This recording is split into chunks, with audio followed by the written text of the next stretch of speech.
How y'all doing? This is 012 Boku. Greetings from the Mirrorverse. Yes, coming at you with another movie review with I'm Jherick the Jackass. yes, and I know I say I'm usually not 012 Boku, but I'm just the tired version of him today because I'm tired as shit. Just got off of work, so let's get this going. He's been having a bad case of the Fauci's lately. No, not the Fauci. He had one thing. He's over and done with Jherick. Get over it. The Fauci's then? Hopefully he won't be coming. Shut up. Just Hopefully, I'm just fucking with you, guy. Hopefully he won't be coming back. But Ooh. either way, other than politics, which I'm sure you didn't hear me or Jherick to come talk about, we're here to talk. Yes, we're here to talk to you about a good film. A very good film of the man that I also feel like right now, Nick Spitz, who's a character in the film that we're about to talk about today, Murder Mystery. Murder Mystery is a fun film that was a Netflix-made movie made in 20... yeah, see, that's how I am. I'm also sick as a dog. But that was made in 2019. A fun film that was with a man named Nick Spitz and his wife Audrey, who Nick Spitz is trying to become a detective. He's a police sergeant trying to become a detective, and his wife is a hairdresser. They go on a trip to Europe to go see how ham is made, because apparently the wife wanted to know how ham was made. But on the way, his wife, who's into murder mystery novels, runs into a man named Charles Cavendish, and they get invited to this family hoopla. Yeah, no relation to the Cavendish family, which owns those wonderful fancy candies you never eat at the Christmas parties your family takes you to. Oh, that Cavendish, I didn't realize that. Yeah, I mean, unless you're one of those people who has to clean up after doctors after they have their meetings at a hospital. Hey-o. But yeah, Cavendish has a pretty nice little selection of fancy gourmet candies. But, hey, if she really wanted to know how ham was made, why didn't she just go to California? I mean, what? Hollywood's still open, isn't it? I'm here all night, bitches. Well, either way, Charles Cavendish is a rich aristocrat who comes from a wealthy family and wealthy patrons of various means. There's a colonel, a maharaja, a race car driver, a cousin who is hateful of his father, and then the grandfather, father himself. Oh yes, and the actress, and an actress, yes. And weird thing, I almost hate to bring this up, knowing I'm probably gonna get us in trouble with our PC overlords, but I believe if I remember, wasn't the colonel from what area was it? Dubai or something like that? Mumbai, and then you have that other guy. God, the Maharaja. Where was he from? Oh, that was Dubai. Yeah, He was from Dubai. Little weird how chill they were with each other, but hey, who am I to fucking who am I to argue if they're not killing each other openly in public? So whatever. Yes. What do you need, Hawk? Well, you want to come over here? Come over here. It may be the mirror universe, but hockey is still interrupting. God bless his little heart. Alright. I'm going to edit this part out, so we'll probably see in a minute. Hawk, come on. What do you need? What? What? Technical difficulties. What? Please stand by. Hawk. Damn it. I'm trying to do a review. What?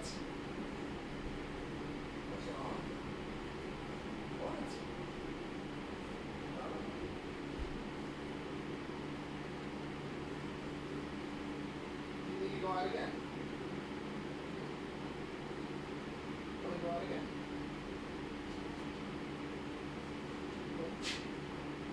I'll be along in a second, Hawk. I baby the puppy, by the way. Yeah.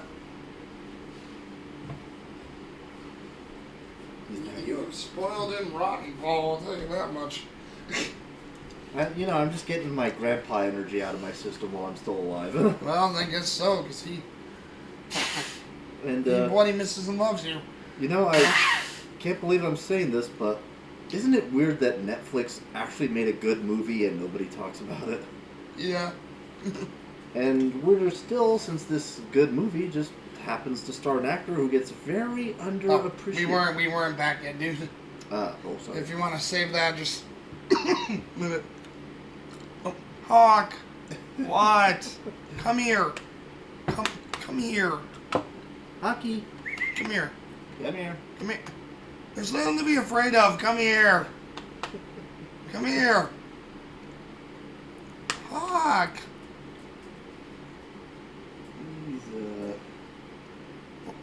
Let me go get him. God. I'll get him. I'm not mad at you. All right. I'm not mad.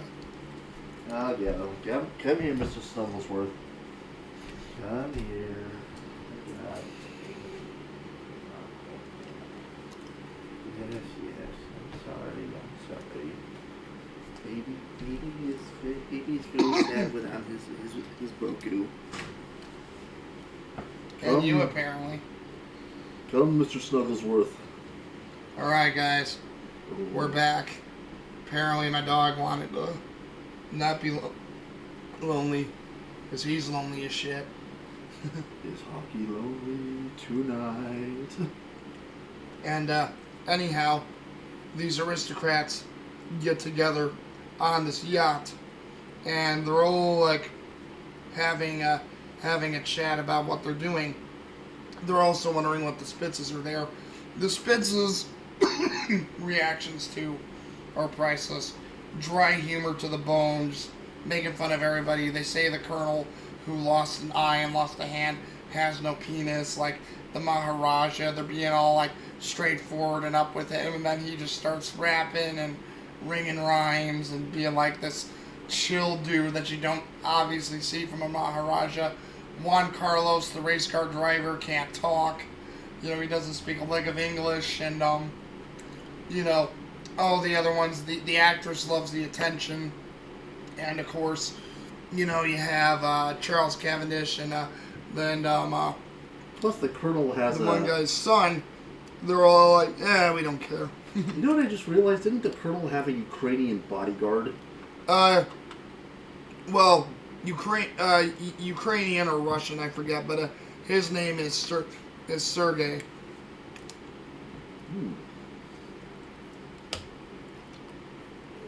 Forgot I didn't have everything up and ready after all. Whoopsie.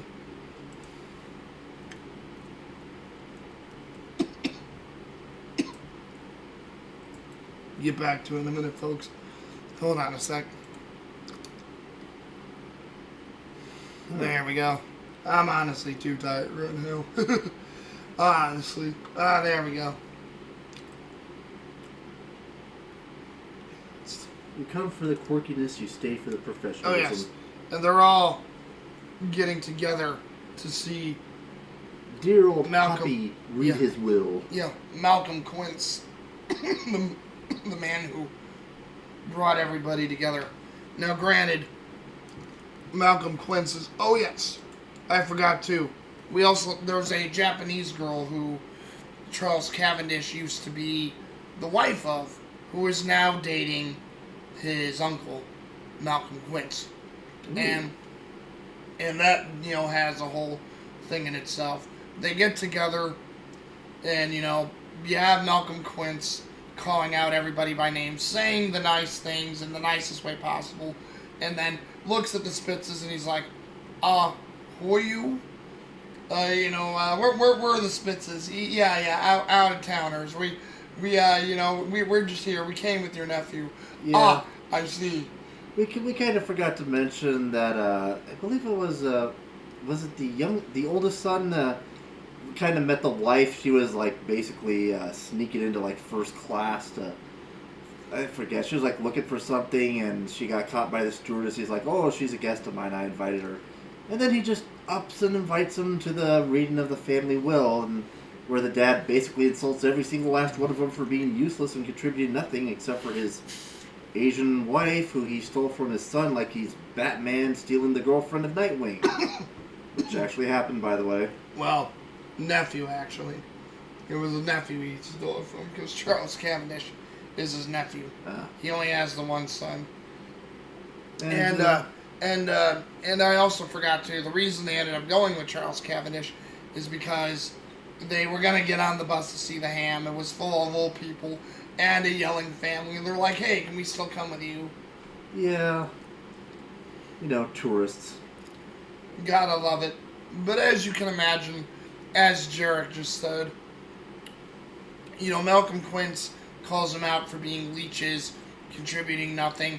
I mean, obviously, I'm betting there's grains of truth there. Not Charles Cavendish, Malcolm Quince is probably telling grains of truth. But as you can see, with someone with Malcolm Quince who has all this money, who's giving it to his hot Asian wife, a jerk, you know, right up to the very end. He goes over, tries to sign the will. The actress, what's her name? Grace Ballard. She gets upset, leaves the room. Everyone else is in shock there. Lights go off. And then Malcolm Quince is there on the floor dead.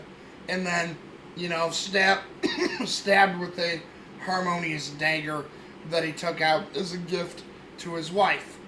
And then, sadly, as it continues, you have the colonel taking the knife in and out. You have people trying to examine the body because Malcolm Quince never signed the will over to who gets the money and all that jazz. So it just became, you know, this hilarious thing.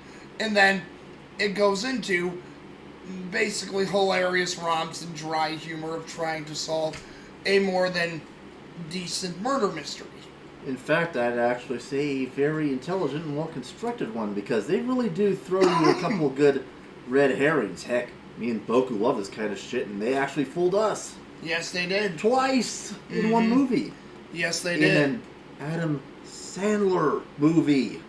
Yeah, this is a comedy, a murder mystery, and it was pulled off flawlessly. Gotta give the man props. Now, granted, I know we're not going over too much of the comedy, and personally, I would love to go over more of it with you, but to quote Wyke in the movie, again, I'm tired as shit, so I don't feel like doing that right now. So, you know, like I say, I want to rest really quick, and I want to go to bed because I'm tired. And, so, you know, that's kind of what's brilliant about this movie. I mean, this guy isn't even a detective. He's got the skill. He just, you know, kind of buckles under pressure. His wife is a hairdresser, but damn if she isn't smart every once in a while. And the two of them just work perfectly. And frankly, the way they figure out the clues is intelligent, organic. It's actually pretty good, well thought out for the characters. Including that last twist very close to the end. And to make matters worse, you know, like once the French inspector comes in to inspect the body, well, of course, you know, all these people are foreigners. There's only one group of Americans, and he's going to ask them, you know, who is the most suspicious person at the reading of the will? The Americans. Yeah. The Americans. Yeah. So, of course, you know, they're under suspicion of murder, and since it happened in territorial waters off the coast of France, you know, it complicates matters even further. Not to mention the fact that, you know, Mr. What was Adam Sandler's character's name again? Oh, Nick Spitz. Nick Spitz kind of said, like, I'm a detective, I know what I'm doing, and then it's like, yeah, you didn't think we checked up your official record, you're not a detective, so, you know, you're a possible murder suspect, you're lying. So the whole time, they're having to avoid a killer, having to avoid trying to prove their innocence, and I have to hand Adam Sandler credit. Next to The Longest Yard, this is perhaps the single biggest, what's the word I'm looking for here, Adam Sandler film. Single biggest Hail Mary he's ever nailed. Because, I mean, you know, when you think of Adam Sandler, you think he's an idiot. He's a goofball. He's going to have golf in his movie. None of that shit in here, man. Yes, it's a comedy, but it's a well-intelligent, very meticulously constructed one. Yeah, Yumaneko the anime, eat your heart out. Learn a lesson from Mr. Sandler. Well, you went right there to basically the final thoughts there, Jherick, but no worries about that. That's how much you liked it, and I'm glad you liked the movie. I know. Basically, I won't jump into that right yet, but what I will do is go into what I usually talk about in characters. Yes, Audrey and Nick Spitz. I mean, the whole cast was good. I'm not gonna lie, the whole cast was good, but Audrey and Nick Spitz, Jennifer Aniston Adam Sandler, tremendous chemistry throughout. Their goofiness and not understanding what was going on, or when the murders start happening or they're involved, they're like, oh my god, what do we do? What do we do? Just stay here, and then like that. Like, there's a part where Adam Sandler, Nick Spitz picks up a lamp, and Jennifer Aniston, Audrey Spitz goes, "What are you doing?" "I'm using a lamp, honey. What does it look like I'm doing?" "That's not a weapon." "Hit someone over the head with it. It is." Yep. And then later, when the assassin kills a guy and they're hiding in the closet. Yes, Sergey. Giggity giggity. It's like, why didn't you bring the lamp with you? I really have to hand him credit, even though it's an Adam Sandler movie. Blink and you won't even notice. It was honestly, in my opinion, perhaps one of the best movies he's done. And again, you see it, you would never expect it. It says Netflix, it has Adam Sandler on it. You're thinking this is a dumpster fire and a half. No, my friends. This is Netflix doing their fucking job. Yes, and of course making a good movie in the process. To which I will say, I have one more character to add as well. Even though his role in this movie wasn't huge, Malcolm Quince sets up the whole thing. Terrence Stamp is Malcolm Quince. It was a small role. He really didn't have anything to do with the comedy too much, but his just dry wit and laying the smackdown on everybody and not giving anybody anything and being this rich, pompous old man, he pulled it off really well. I really liked the role for how small it was. Terrence Stamp played it really good. I can't complain. It was great. Papi, porky, papi. Because you really get the sense that this guy has money. He doesn't mind the fact that he throws it around and pisses off his family, saying, you've all hoarded off me, so you're cut off. You're not getting anything more. Oh, what a long exposition, but hey. Guess you want my final thoughts, right? Oh, what were we going to say, Jherick? Oh, and for me, this is going to sound a little strange, but I'm going to pick the race car driver for a very specific reason that I will not spoil. But let's just say that man pulls off one of the best fucking red herrings in the whole movie. Yeah? Just early warning there, man. This movie's gonna play with your expectations, and you're not gonna see it coming. Yeah, he's not on this one really quick. Let me look at the other one because I want to make sure I give him due credit like we do with all our favorite actors who we mentioned. What the hell? Oh, I guess that's a part of Moon Knight, I guess. I don't know what the hell that was. Sorry, I'm a little raw and cough off here, guys. Like I said, I'm tired of shit.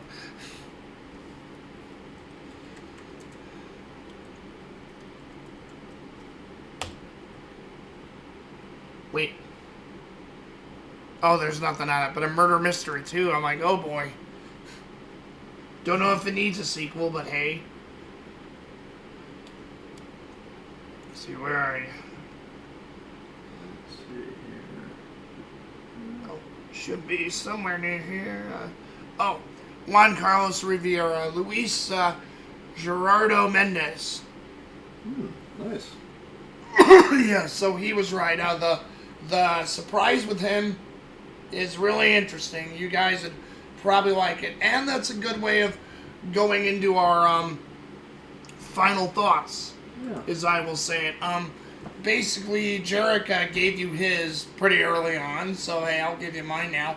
A very well thought out comedy with, yes, like I say, it's not the best mystery that's been done, but for a comedy, the mystery was engaging, it was fun, it was done really well, decently.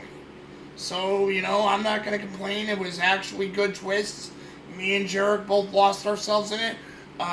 Jherick, I was showing this to, I forgot a few things, but I owe Simony over there in Florida credit for showing this to me first off the bat, so I tip my cap to you, Simony. Hey, Simony. You deserve it. Green shirt. Oh, I bet he'll see it, Jherick. I bet he'll see it. And, oh god, we got more flies in here. Oh, just give me a shoe and I'll get them. Alright. But, I just realized something talking about this movie. You know what this movie reminds me of? What? Clue. Yeah? Clue with Tim, fuck me, you are the god of everything Curry. Because I mean, hey, who doesn't love curry? Well, yeah, it's like Clue, but where Clue was clever too, and had good bits of dry humor. It's really like it too. I would have to say, it's a lot of people say it's like Clue mixed with the Murder of the Orient Express plot. At least some reviewers have said that, which I can agree. It's got that too, and as well to what I was talking about too. Not only is the mystery good, the dry wit and humor spot on. This one, because in Adam Sandler films, he has a bit more of the slapstick shtick is there. There is some of that here, but this is more just goofy, dry wit, which I'm surprised by, because you always don't get that with Adam Sandler films. Yeah. And it was done really well. And again, Jennifer Aniston, Adam Sandler, the other characters who were there pulling off their stuff, everybody did what they needed to do. The mystery was good. Nick Spitz not being the top of the wall cop, but coming through at the end, showing his intelligence. Because I mean, he's a pretty intelligent guy straight off the bat, and his wife doing the murder mystery novels isn't bad either. That's shown really well, and she has a degree of intelligence with that too, and because she's getting excited throughout this whole thing until more of the killing involves them, and then she freaks out, and it's done really well, and as Jherick said, the twists are top notch.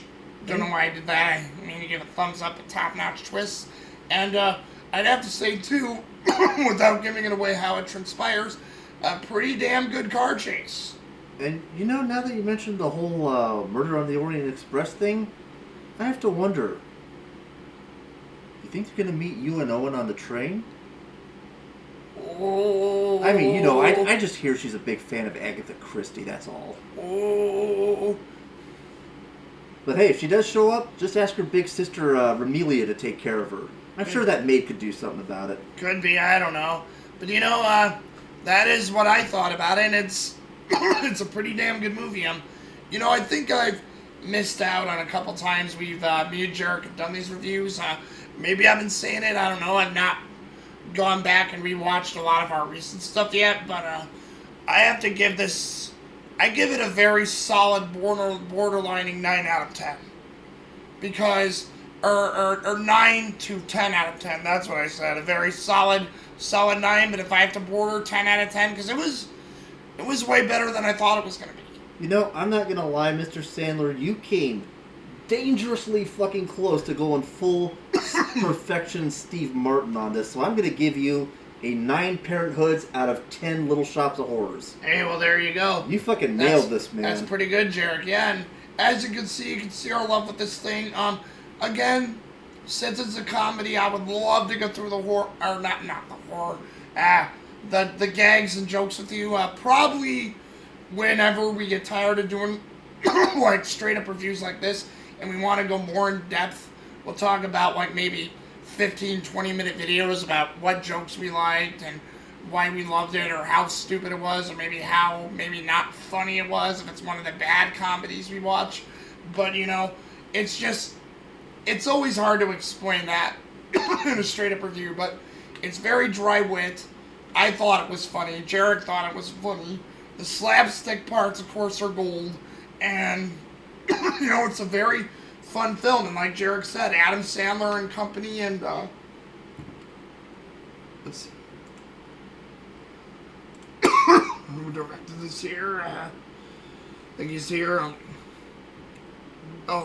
James Vanderbilt's the producer and wrote it. Kyle Newacek. With his direction and James Vanderbilt writing, who I'm aware of him. I forgot what films he's done, but I'm aware of him as a writer. And then Adam Sandler and Jennifer Aniston also produced this thing. So, not bad with everybody involved.